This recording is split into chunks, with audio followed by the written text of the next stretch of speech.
Hey,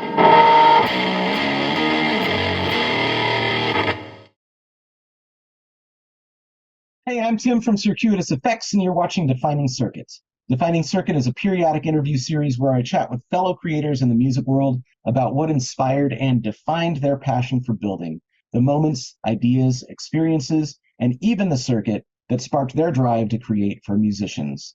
Marc Rochot is from LST Gnome Electronics, and he's here with me today. Marc, thank you for joining me. Can we start with some background about who you are and how you got into making pedals? Hi, thanks for having me. I guess first thing I made was a bass fuzz because I wanted my guitar to blow up.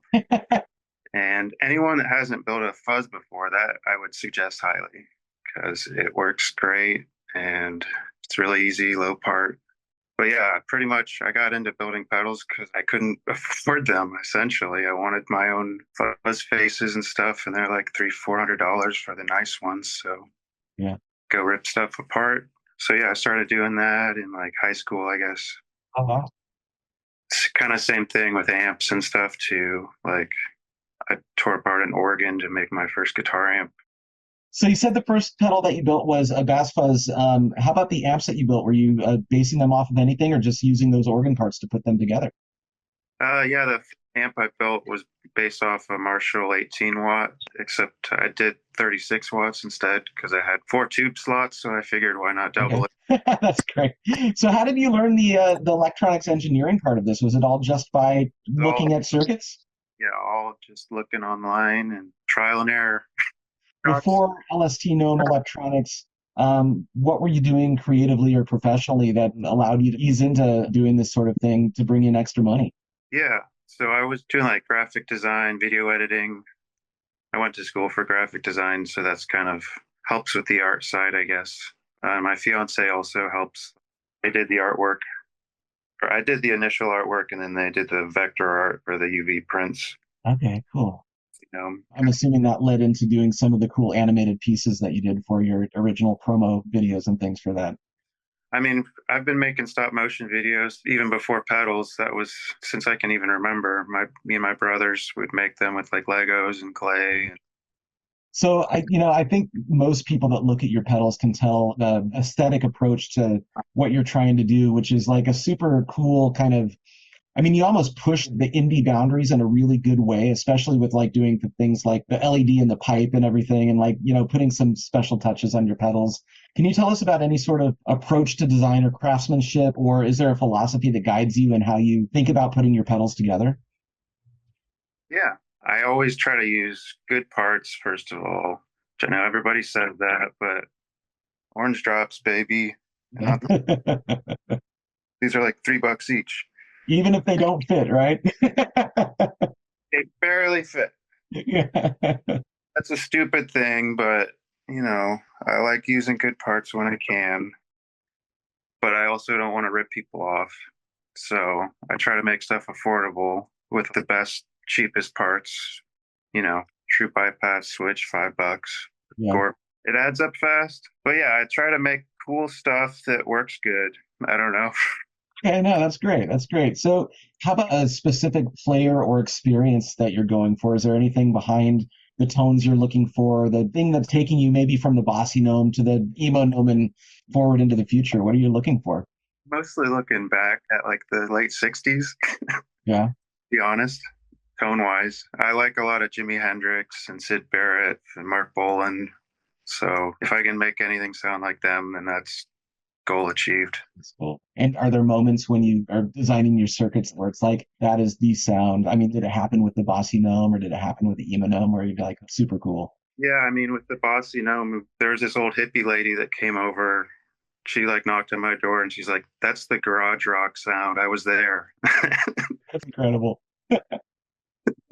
Tell me about a single project or circuit or idea that was kind of your turning point into starting your process and then figuring out this is kind of what you want to keep doing. I guess going from the bossy gnome into the emo gnome was kind of that because the bossy gnome's the Jordan Boss tone with some tweaks, but Hmm. the emo gnome's like pretty much my own creation from top to bottom for the most part. It's kind of my first fully original circuit, I guess. So it's kind of both of them because the Bossy Gnome was pretty successful. Like, it's the first one I made a bunch of. This is the third one I made, but I think I've made 70 so far. So Wow, that's pretty, great.